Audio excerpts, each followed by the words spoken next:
Team ಇಂಡಿಯಾದ ಹಾಗೂ ಆರ್ಸಿಬಿಯ star player ಆಗಿರುವ ವಿರಾಟ್ ಕೊಹ್ಲಿ ಮಾಲೀಕತ್ವದ ಪಬ್ ವಿರುದ್ಧ ನಗರದ ಕಬ್ಬನ್ ಪಾರ್ಕ್ ಠಾಣೆ ಪೊಲೀಸರು ಸ್ವಯಂ ಪ್ರೇರಿತವಾಗಿ ಎಫ್ಐಆರ್ ದಾಖಲು ಮಾಡಿಕೊಂಡಿದ್ದಾರೆ.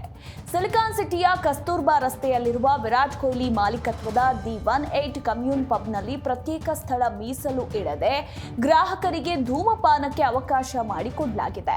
ಈ ಸಂಬಂಧ ಮೇ 29ರಂದು ಪೊಲೀಸರು ರೇಡ್ ಮಾಡಿ ಎನ್ಸಿಆರ್ ದಾಖಲು ಮಾಡಿಕೊಂಡಿದ್ರು.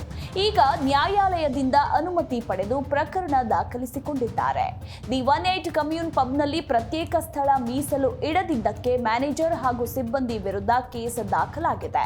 ಇನ್ನು ಈ ಹಿಂದೆಯೂ ಕೂಡ ಅನುಮತಿ ನೀಡಿರುವ ಅವಧಿ ಮೀರಿ ಪಬ್ ನಡೆಸಲಾಗ್ತಿದೆ ಎಂದು ಕೇಸ್ ದಾಖಲು ಮಾಡಲಾಗಿತ್ತು. 2024ರ ಜುಲೈನಲ್ಲಿ ರಾತ್ರಿ ವೇಳೆ ಅವಧಿ ಮೀರಿ ಪಬ್ ನಡೆಸುತ್ತಿದ್ರು ಅಂತ ದೂರು ದಾಖಲಾಗಿತ್ತು.